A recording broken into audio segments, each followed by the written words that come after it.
Ladies and gentlemen, this is ROB 1993. Welcome to Pod Voar.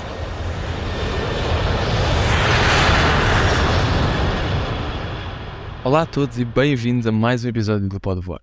Neste episódio temos connosco Marta Gouveia, com mestrado em Engenharia Aeronáutica aqui na UBI e atualmente engenheira de Aeronavegabilidade e Segurança na Flying Basket.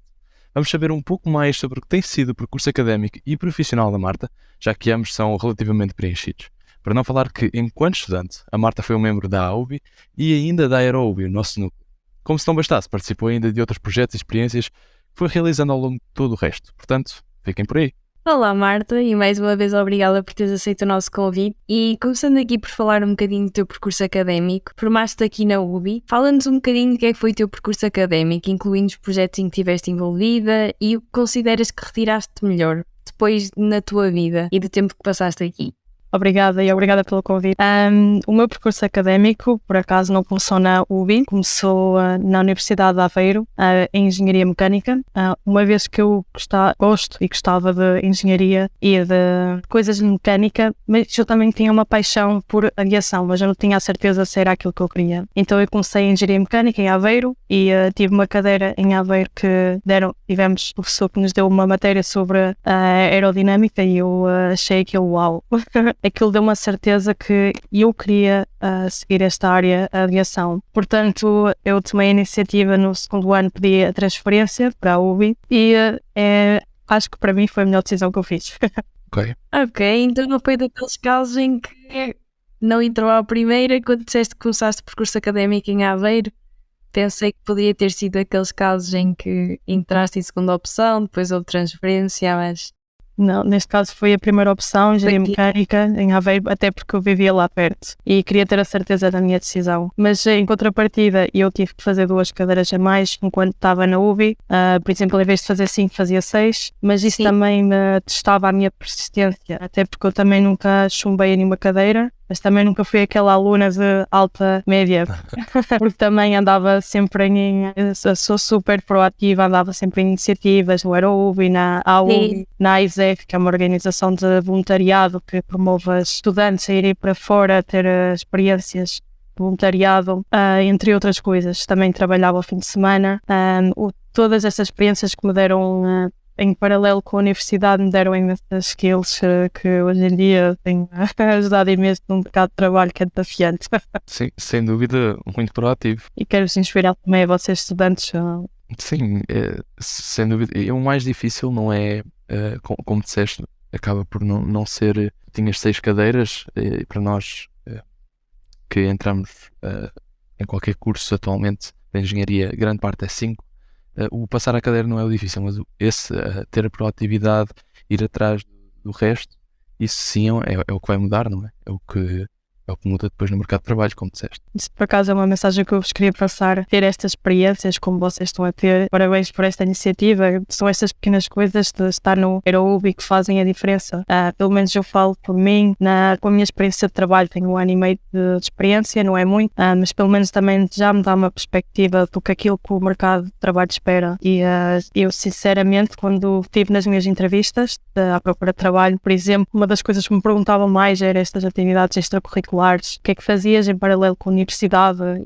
Sim, nunca era a média. Não. Até nunca me perguntaram a média, nunca me pediram o diploma. Foi sempre a ver o potencial das pessoas. Para além, claro, a parte técnica que nós aprendemos durante o curso. Eu acho que já despertei aqui um bocadinho relativamente ao percurso. É exatamente isso que nós queríamos ouvir. Exato, é por isso que estamos aqui. E a influência que, lá está, estas atividades, porque vimos no teu perfil do LinkedIn que tens vários projetos, não foi só aqui na UBI e na AeroUBI, vimos também que tinhas vários cursos intensivos, assim, de speaking e de outras skills que foste tirando e até que ponto é que esses cursos te ajudaram agora no teu trabalho, ou mesmo se os tiraste para a empresa para que estás a trabalhar agora? A questão. Por acaso tenho feito treinos para aí quase todos os anos, ou até todos os anos, mais que um, mais porque quando eu entrei na universidade eu sentia assim uma dificuldade, até que sou um bocado introvertida, tinha um bocado de dificuldade a falar com pessoas, a integrar-me e também a apresentar, e portanto eu podia desenvolver a mim própria. E para além de ter um diploma em aeronáutica, eu sabia que eu precisava de desenvolver a minha parte pessoal, as minhas competências sociais para o mercado de trabalho. Por isso decidi fazer vários treinos de public speaking, persuasão e influência, de liderança, o que também essas competências não só aprende-se em trainings, mas também em associações como a Aerobi e várias associações que a Universidade promove, que eu acho que encourage, agora não me lembro da palavra em português, Sim. encorajar vocês a participarem nessas coisas. Claro que é bom passar nas cadeiras, ter uma excelente nota, mas na minha opinião é ainda mais importante aprender aquilo que, pelo menos o necessário, mas também ter outras atividades em paralelo. Sim, ok. Ou seja, realmente é isso que te vai fazer no mercado de trabalho, diferenciar de outras pessoas que também têm esse curso. Não é só o ter o curso, é ter todo o resto. E sentiste que todos esses trabalhos extra que fizeste ajudam-te na empresa em que estás atualmente, a Flying Basket, em termos de trabalho de equipa? Sem dúvida.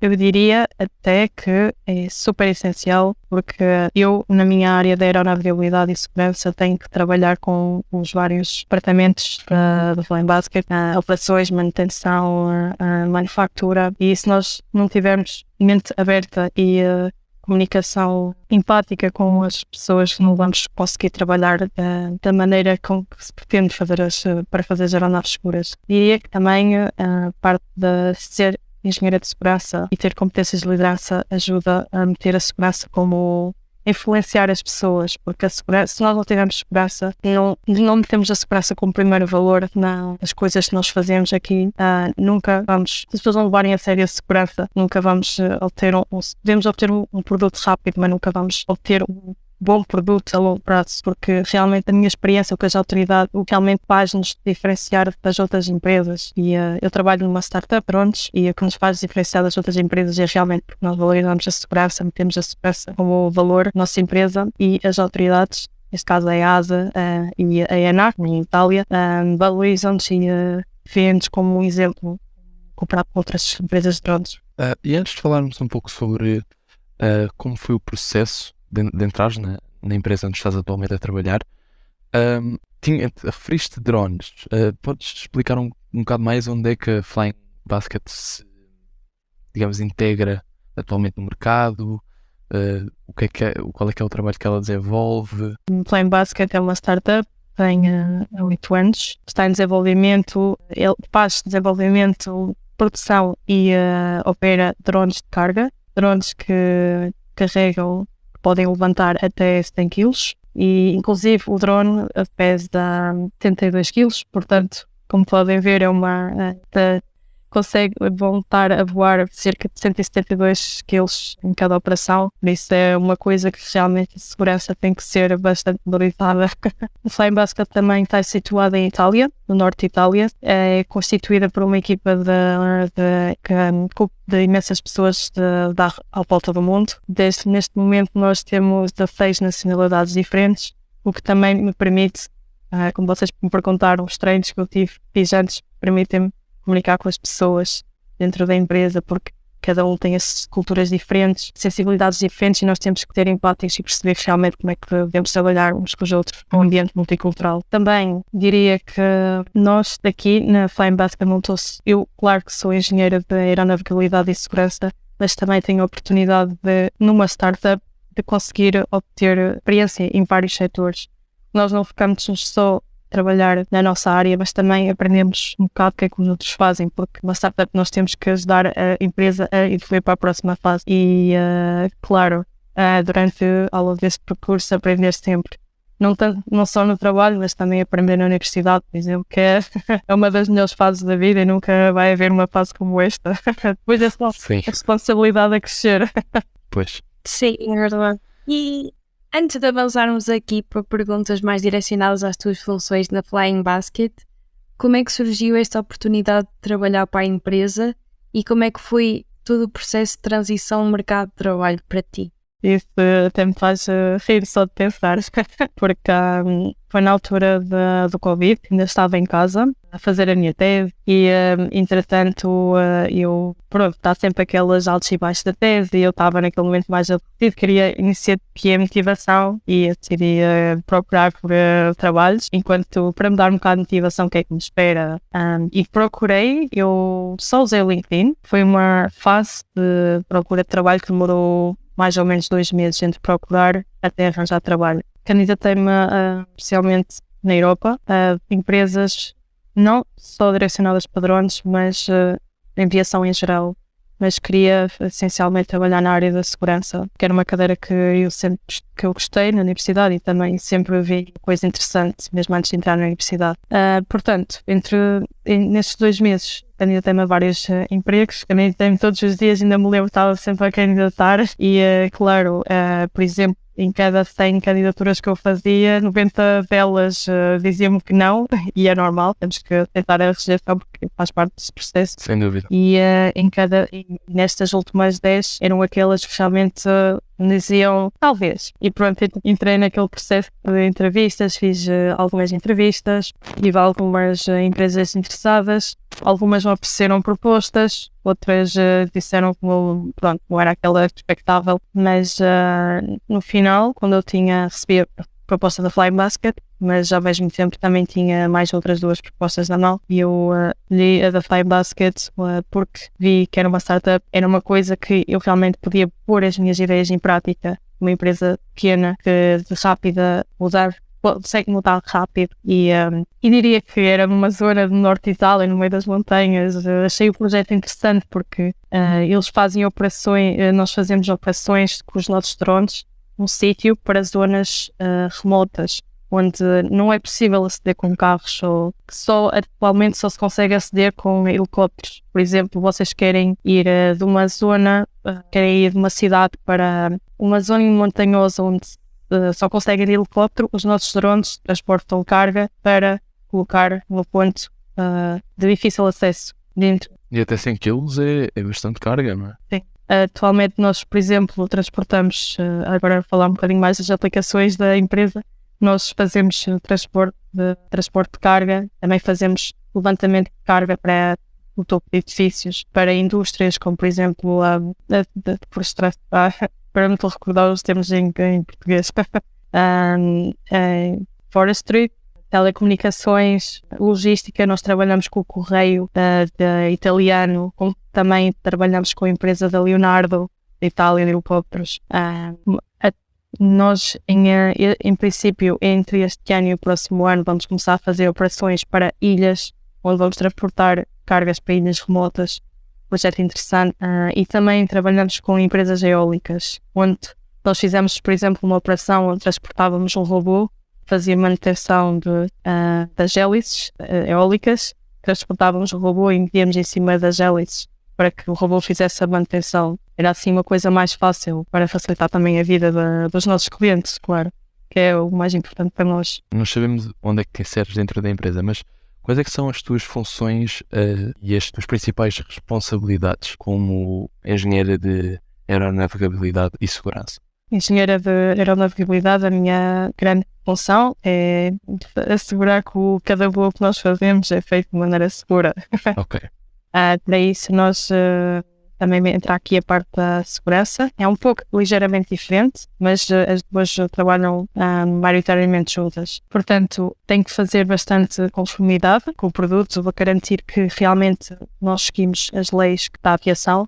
Neste caso, mais a lei dos drones, que é uma lei que está mais em desenvolvimento. Ainda não está criada a 100%, está a ser desenvolvida, porque os drones ainda são uma coisa muito recente. Para além de fazemos também verificação do design. Para além disso, também garante que a manutenção é feita de acordo com a manutenção, as operações são feitas de acordo com a lei. Ainda também faço a gestão de risco, por exemplo, se houver algum problema no voo, faço a análise do que aquilo que correu mal, ou perceber o problema, realmente perceber se nós podemos ter evitado isso, e como é que nós podemos aprender a melhorar isso para desenvolver o nosso produto, fazê-lo melhor. E isso inclui também fazer reports de segurança e, claro, sempre estar em contacto direto e constante com as autoridades, porque se nós formos proativos e mostrarmos que realmente nós queremos saber de segurança e partilharmos as nossas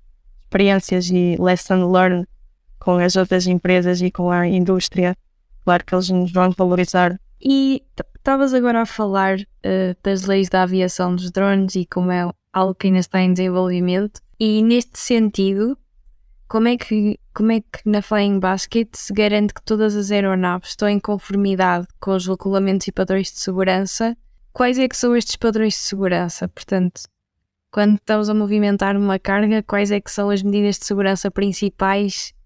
Isso depende da categoria de drones que estás a voar. Por exemplo, se estiveres a voar um drone que tu podes comprar em qualquer loja, esse tipo de drones é a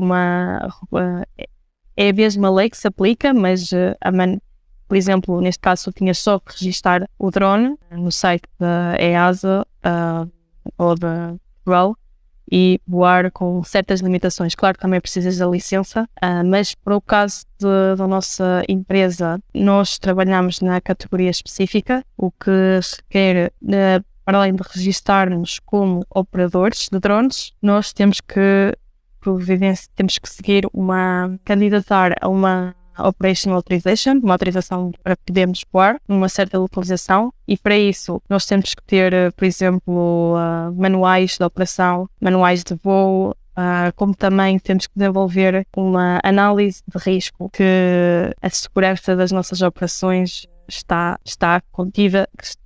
Como é que eu posso explicar? Os termos são todos em inglês, eu estou a tentar para dizer ao Mas mesmo não há tempo. problema. Não, podes usar a terminologia inglesa, isso não há problema nenhum. Mas basicamente o que eu quero dizer é que nós, para fazermos estas operações, nós temos que dar uma análise de segurança vasta, não só pela nossa experiência, mas também por vivenciarmos evidências de treino aos nossos pilotos, ao nosso flight crew. Como também temos que providenciar records da manutenção, ou também temos que mostrar que estamos em conformidade com o nosso produto. Por exemplo, nós já recebemos há pouco a certificação de qualidade ISO 901. Basicamente, para assegurarmos tudo, nós temos que dar evidências às autoridades e mostrar que realmente podem confiar em nós. Isto é a coisa mais importante. E manter uma transparência também com as outras empresas, porque realmente nós não conseguimos chegar lá sozinhos ou aquilo que nós quisermos. Sim, principalmente numa fase em que uma empresa está em desenvolvimento, é importante mostrar essa reliability, de certa maneira. Sim, até porque drones, querendo ou não, é um mercado relativamente novo, não é? Porque ainda me lembro, agora estavas a falar das regras de drones, eu de maneira alguma sou velho, mas ainda me lembro quando nem havia regras, ou seja, era daquelas coisas que comprávamos, voávamos e pronto, era o que era. E atualmente, como disseste, precisa ter uma licença, precisamos para certos drones precisa ter uma licença, precisa de irmos aos sites, dizermos que temos o drone em nossa posse, que voamos com ele, e isso quer dizer, para uma pessoa e para até mesmo autoridades que estão habituados ao normal, de repente chegar a uma startup e dizer, olha, temos esta ideia, vamos trabalhar desta forma, há sempre aquela barreira que o teu trabalho é exatamente quebrá-la, não é? É dar a segurança às pessoas para ficarem tranquilas. Sim, às vezes até costumam dizer que neste departamento somos quase como uma interface entre as autoridades e as pessoas que estão cá dentro, porque realmente nós temos que gerir o que se passa dentro da empresa e realmente assegurar que todos os departamentos cheguem aquilo que as autoridades nos pedem, e depois, através disso, juntar tudo e candidatar-nos a uma Operational Authorization para conseguirmos voar. Como é que é o trabalho dentro da própria Flying Basket? No início referiste um pouco Mas agora um bocado mais a fundo, como é que é a manutenção às operações de voo, se é que podemos dizer dessa forma, para garantir que os padrões de segurança são mantidos com as outras equipas?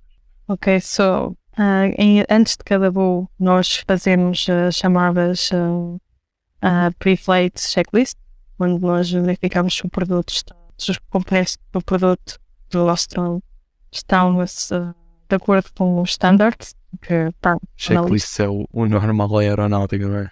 É, exatamente. E se há algum elemento que não está bem, o aeronave não pode seguir para a operação. Depois, no caso diz pela checklist e verificares que realmente está tudo passado, a nossa flight crew vai para o local da operação e, por exemplo, no caso deste voo, vai testar o drone para fazer, por exemplo, tu mudas uma parte do nosso drone.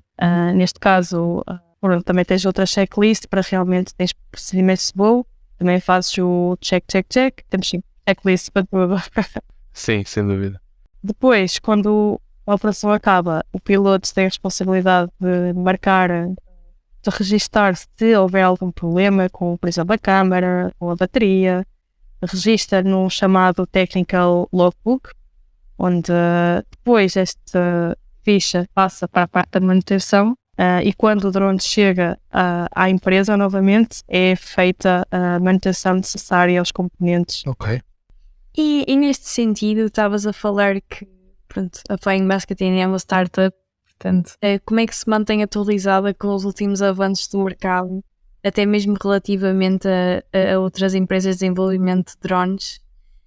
Como é que se distancia das mesmas e como é que procura desenvolver-se no mercado de uma forma distinta? Uma pergunta interessante, por acaso, porque ainda esta semana parte da minha equipa esteve em Amsterdão, na Amsterdão Drone Week, onde esteve a ASA, empresas, creio que à volta do mundo de drones. Neste contexto, quero dizer que a maior parte, ou quase todos os eventos que são feitos, que são realizados para drones ou sobre drones, a nossa empresa tem sempre pelo menos uma pessoa lá.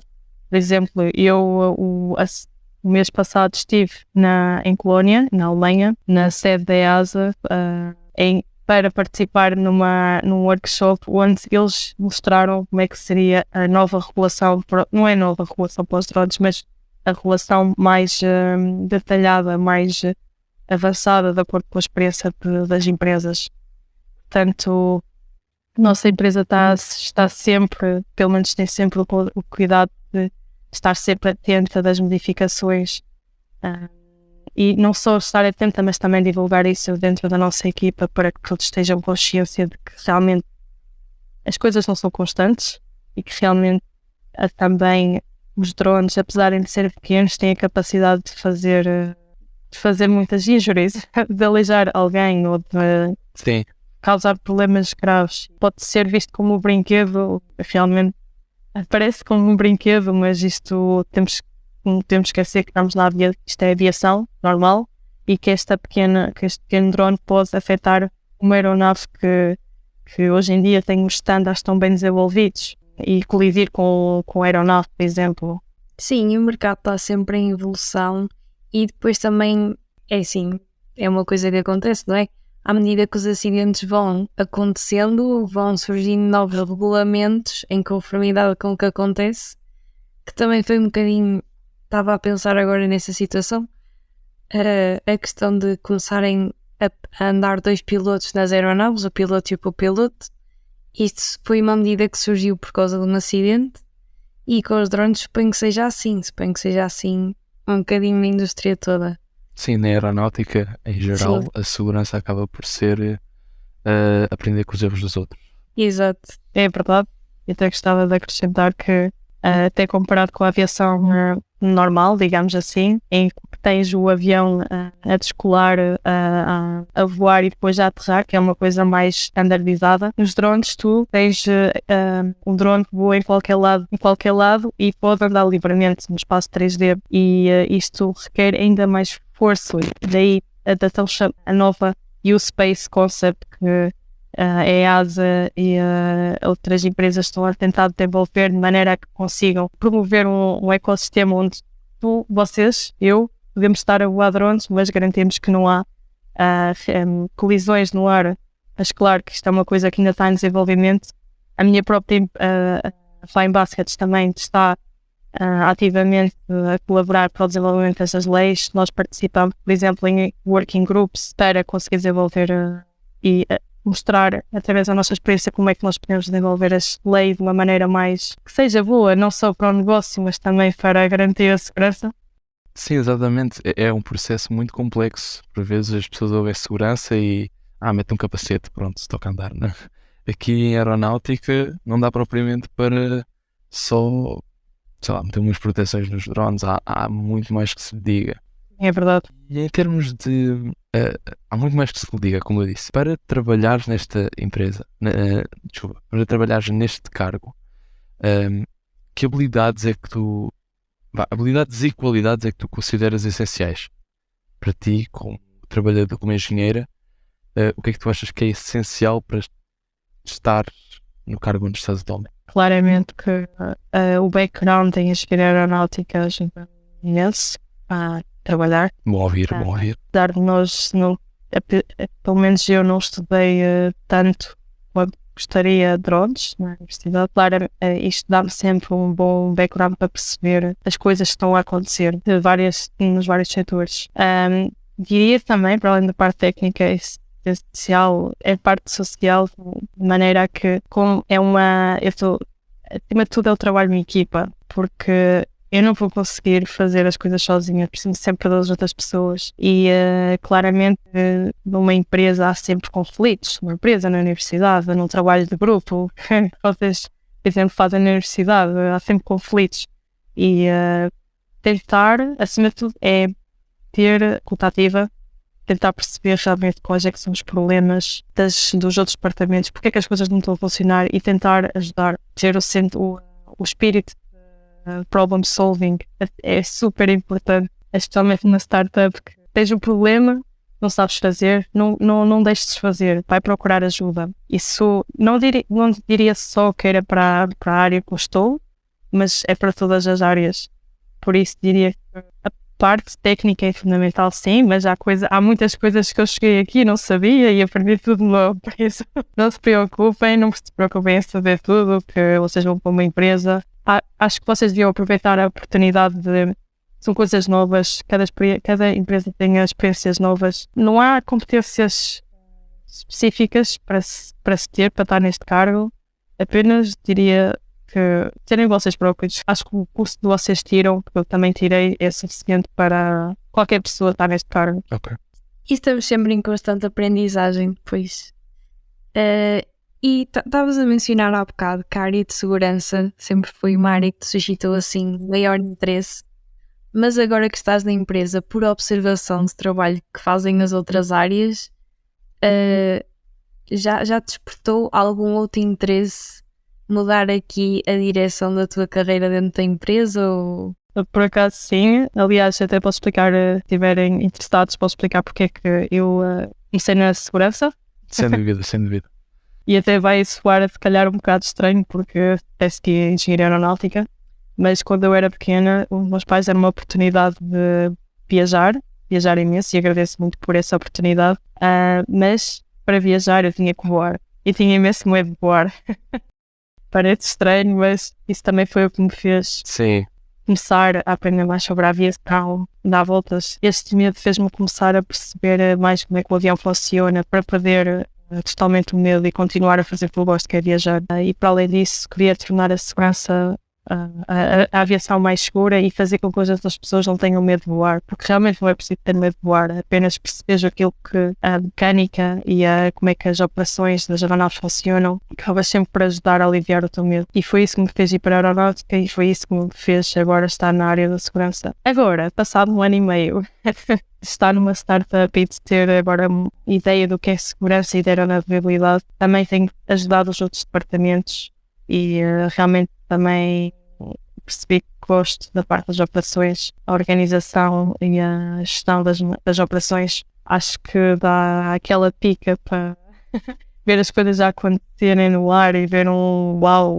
produto que nós desenvolvemos a voar e realmente vermos o fruto dos nossos trabalhos, do nosso trabalho. E para além disso, também estou a desenvolver um interesse por Business Aviation, portanto, não diria que queria segurança sempre, para o resto da minha vida. Claro que vou ter sempre isso em mente, mas estou aberta a diferentes oportunidades que me surjam durante a vida. E como o Pedro disse, o mundo dá volta, por isso quem sabe, ontem tinha medo de voar, hoje em dia estou em segurança e a fazer um produto para que as outras pessoas não tenham medo de voar. Exato, exatamente, era isso que eu estava a pensar. Um bocado nessa parte que acabaste de referir, onde é que te vês daqui a 10 anos, por exemplo? Ou seja, há algum projeto que tu estás a desenvolver, sem ser segurança em si, nesta parte do business, ou até mesmo fora da Flying Basket? Alguma coisa noutra empresa, não sei, não tem necessariamente de ser em aeronáutica, até. Portanto, 10 anos ainda é um bocado longe. Estou a tentar o meu melhor. Pode ser 5, pode ser 5. 5 anos. Até ajuda. Portanto, eu vejo-me em aviação, na indústria da aviação, sem dúvida. É uma coisa que já tenho desde pequena e acho que não vai mudar. Isso é uma coisa que não vai mudar. De resto, vejo-me numa equipa a liderar. Não digo a fazer gestão, mas a liderar. Não digo a fazer management, mas a liderar. E eu, aqui na segurança, acima de tudo, estou a dar mentoria e a escutar as pessoas para conseguirem seguir a regulamentação. Diria que me via a ser líder e também gostava de estar numa posição mais avançada em que realmente podia meter as minhas ideias em prática. Por exemplo, mais board director, mas quem sabe, 5 anos ainda, isto tem 10 anos. Para 5 anos diria que em 5 anos eu quero continuar a aprender o máximo possível. Quero estar, a minha ideia é estar em diversas áreas. Isto é uma coisa que me estimula muito aqui nesta startup, porque tenho a oportunidade de estar em diversas áreas, aprender imenso. Portanto, diria que se calhar, quem sabe, se estiver noutra empresa, não seguia a segurança, não numa maneira de não gostar, mas porque quero me desafiar, não quero fazer uma coisa que já estou boa, quero aprender ainda mais. Portanto, seguia, por exemplo, operações ou seguia Business Aviation só para experimentar. Porque se nós não experimentarmos, não sabemos se gostamos. Isso, por acaso, também foi uma das razões que na universidade tive tantas experiências, porque queria realmente perceber não só aquilo que eu gostava de fazer, mas também perceber mais sobre mim própria. Qual é que são os meus limites, quais é que são os valores que tu tens, aquilo que as pessoas devem respeitar em nós próprios. Portanto, o mundo dá muitas voltas e eu acho que a melhor maneira de abordar o mercado de trabalho também é estar apto a tudo. Estar aberto a tudo e a colaborar com as pessoas. Parece uma coisa muito generalística, que eu antes até pensava que era generalística, mas acreditem, isto é uma coisa super poderosa. Nesta fase do podcast, nós costumamos sempre fazer... Pronto, foi uma pergunta que passou a ser a pergunta que marca agora todos os episódios. Alguma situação caricata que gostasses de partilhar connosco? Estás a morar em Itália? Bom, acredito eu, espero eu. Sim, por acaso sim, porque a mudança para a Itália não foi fácil. E acreditem, a primeira reunião que eu tive da empresa, eu não percebi, foi em inglês, aqui trabalhamos em inglês, uma equipa multicultural, eu não percebi nada na primeira reunião. Não percebi nada, até porque eu percebi inglês e tudo, mas é de inglês técnico, é inglês mais rápido. E nós na universidade, em Portugal, não estamos habituados a falar tanto inglês e é normal. Vocês entram numa empresa, vão falhar imenso. Na universidade também falham imenso, é normal. Aproveitem para errar enquanto são jovens. Mas até costumo um bocado, por exemplo, eu ia para a empresa, por exemplo, não fazia piadas porque não sabia realmente, não tinha confiança no inglês, que as pessoas já vias as pessoas a estarem tão boas. É difícil, mas acabas com o tempo, com a experiência, com as dificuldades que passas de melhorar. E hoje em dia já diria que sou fluente. Era uma das perguntas que eu te ia fazer. Quantas línguas é que falas atualmente? Atualmente português, inglês, espanhol, italiano, já estou a liderar. Toques? Toquezinhos. E agora estou numa de francês. Ok. Veremos. E agora para concluir, digamos assim, há algum conselho que gostasses de dar? Ou seja, há alguém que quer fazer o... Não digo o mesmo, claro, mas pelo menos na parte de segurança também, ou na parte... Qualquer parte. Vá, vamos generalizar então.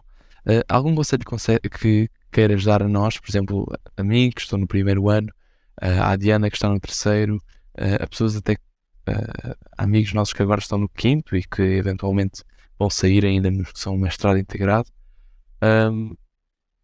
Sei lá, algum conselho assim que aches que é bastante valioso? Eu vou dar o conselho que gostava de ter tido antes de entrar no mercado de trabalho e quando comecei a universidade, que é não foquem só nos estudos em si, se não só no curso, mas façam estas atividades como o Aerobi, como outras coisas, trabalhem, façam trabalhos, vão para o restaurante, vão para fazer trabalhos extras ao fim de semana, façam voluntariado, vão para o estrangeiro, exponham-se a coisas diferentes, o mais diversas possíveis, aprendam inglês, mesmo que fiquem em Portugal vão precisar do inglês acima de tudo, estágios, coisas que vocês gostem, experimentem, mesmo que pensem que vai ser difícil, experimentem, porque se não experimentarem nunca vão saber o que é que gostam ou não, o que é que são bons ou não, quais é que são os vossos limites ou não. Por exemplo, eu pensava que gostava de uma coisa e realmente acabo por gostar de outra. É normal. O mundo é enorme, há culturas diferentes. Acima de tudo, diria que para aproveitar a universidade, claro, com festas e tudo, também aproveitei muito, também fiz o curso. Tentem-se melhorar a vocês próprios, porque no mercado de trabalho as competências técnicas que nós adquirimos no curso são muito importantes, sim, mas acima de tudo as pessoas que vocês são e a maneira como vocês trabalham com os outros é coisa fundamental. E isto é a mensagem que eu quero passar para vocês, que ouçam outra pessoa, trabalhem, saibam trabalhar com outra pessoa. Para isso façam treinos, façam inscrevam-se nessas associações, voluntariados, estágios, etc. Exponham-se ao mercado de trabalho, às empresas que vêm à espera de oportunidades, como por exemplo a UENA, ainda me lembro, foi muito bom para estágios e tudo. Fiz um estágio no CEIA, por exemplo, e também deu muito interesse para a aviação. Acima de tudo, exponham-se a coisas diversas e trabalhem uns com os outros. Que ainda me lembro quando eu estava a fazer o projeto de aeronaves no 5º ano, que eu não conseguia fazer o trabalho sozinha. Estava eu na parte da aerodinâmica e precisava de todas o pessoal para conseguirmos realmente projetar uma aeronave. Sim.